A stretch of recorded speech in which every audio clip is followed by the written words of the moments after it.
So the president said he doesn't know when asked if everyone in the U.S. deserves due process and if he needs to uphold the Constitution. Does that concern you? No, I don't think the president ever inferred that he didn't want to uphold the Constitution of the United States. He swore that oath when he took office. He said very specifically, like, I got great lawyers. I'm going to make sure that we agree with the Supreme Court ruling, which means that the Supreme Court ruling, their entire job is to make sure that something's constitutional. When they rule on it and they say it is or isn't constitutional, they will abide by that, which means he basically said, we'll follow whatever they deem is constitutional. Isn't the Constitution constitutional, though? I mean, he was being asked about the Constitution, not the interpretation of the Constitution. Sure, but the Constitution, just like the Bible, a lot of people like to interpret, including lawyers, especially lawyers. As a matter of fact, we've seen that very frustratingly applied historically. But that's why we have lawyers. That's why we have debates. That's why we have constitutional lawyers that go before the Supreme Court who are the best in the business and actually argue things in front of some of the best lawmakers and law interpreters of the nation. That's what they're supposed to be. And when they decide what is constitutional, then the president will abide by that. He promised that. Do you believe that everyone who is here in the U.S., citizens and non-citizens, deserve due process? They do. They do. And I think, once again, when we get back to the Garcia, the very, very famous Garcia case, he went before a trial twice, not once, not twice, but twice.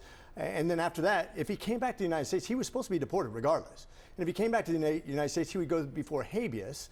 And then you'd have to determine, does he still have the threat that kept him from being deported back to El Salvador, his home of origin? But back to do you believe the president should uphold the Constitution? Of course.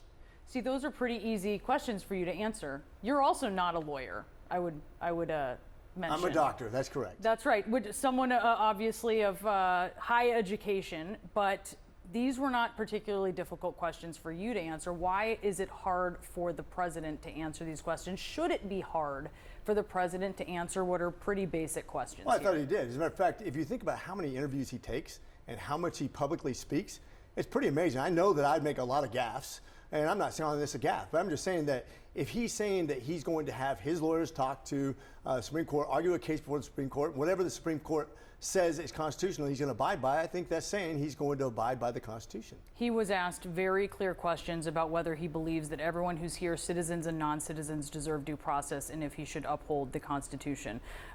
You took an oath. You say he took an oath. You took an oath when you joined the Marine Corps. You took an oath when you were sworn into Congress, and I suspect you remember what you swore to support and or defend when you took that oath. I've given the oath as well as taken it. I know and that was, what did you swear? To support and defend the Constitution against all enemies, both foreign and domestic. Again, not a difficult question for you to answer, which is something that maybe gives people confidence when they hear you saying, repeating what you swore an oath to. On tariffs, I want to talk about tariffs because I know this is really concerning to your constituents, and all Americans are looking at this policy and how it's affecting them. President Trump told Kristen Welker on Meet the Press that he'll lower tariffs against China at some point because otherwise you could never do business with them. How long can the U.S. afford to wait for that point? Well, I think the good news is right now everything's not changed. I mean, he's put a 90-day hiatus on making a decision. Meanwhile, they're making out a lot of individual negotiations between countries. Over 70, I think over 100 now. 70 of them, I know for a fact, have come out and said, let's have 0-0 tariffs. That's the best case scenario the United States has ever had, in my lifetime at least, in your lifetime certainly. That would be a great win, and I didn't think he could get that done. I was actually like, wow, this is a game of chicken. Let's see how it works out. But this could work out great. Now, the question is, how is China going to react to the tariffs? And what is the end result going to happen with a country that supplies a lot of meaningful things, not just batteries, but actually medications that we use, personal protection, things that we could have maybe produced other places, but we don't have that capacity right now, and there would be a gap, and there would be some hardship if we're not careful. So I think he's a smart guy. I think he's looking at deliberately at what he's going to do going forward, but this could have real benefits to us going forward. There may be discussions. There are no deals yet. We have to be clear about that. So that's still obviously something that we're waiting for. So how much time do you think we have? You're talking about hardship. Sure. That's kind of vague. How much time does the U.S. have that can afford to endure that kind of economic pain? Well, the nice thing is the stock market is all hypothetical, right? It's going to bounce up and down based on people projecting what might happen. The only thing that I'm worried about right now is the backlog of orders, because people are waiting to make orders. That's going to create an accordion effect in the economy, which could create some minor inflation, which is going to be adjusted over time. But we have about another 60 days. And I think, once again, if these come out to 0-0 tariffs, wow, what a boom that's going to be for us. What a benefit that's going to be for exports. And it's not going to affect our import tariffs because we're going to have 0-0 if that's the case. Now, the question is it going to have a 10% across the board? Is there going to be commodity tariffs of 25% on steel and aluminum? There are some things that could cause some inflationary policies, but that's yet to be seen. In the near term, you're seeing prices already up at Amazon, Walmart, and Wayfair, different reporting analyses looking at between 1 and some odd percent up to 4% on some of these retailers, which is an amount that certainly Americans, they registered their complaints at the ballot box. Sure. That they found unsatisfactory, and Republicans certainly found unsatisfactory when it was due to inflation.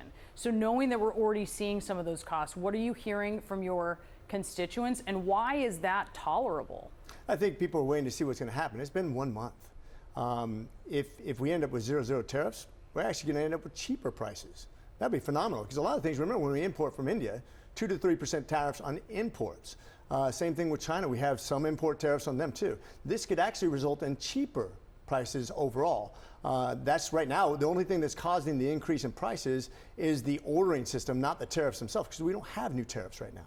So you're expecting things to be cheaper coming out of this in such a way that your constituents will see economic relief? That would be ideal, and I think that's the goal, is to open up markets overseas. And at the same time, the question is, how are we going to generate revenue? How are we going to get the tariffs back when it comes to the amount of revenue it generates both here and abroad? Well, you can't do both. That's correct. And so that's what's going to be interesting to see how they negotiate that. All right. Yeah, these are mutually exclusive. If they're not in place, they're not generating revenue. Congressman McCormick, it's great to have you. Thank you so much for joining us. It's a pleasure. Thank you.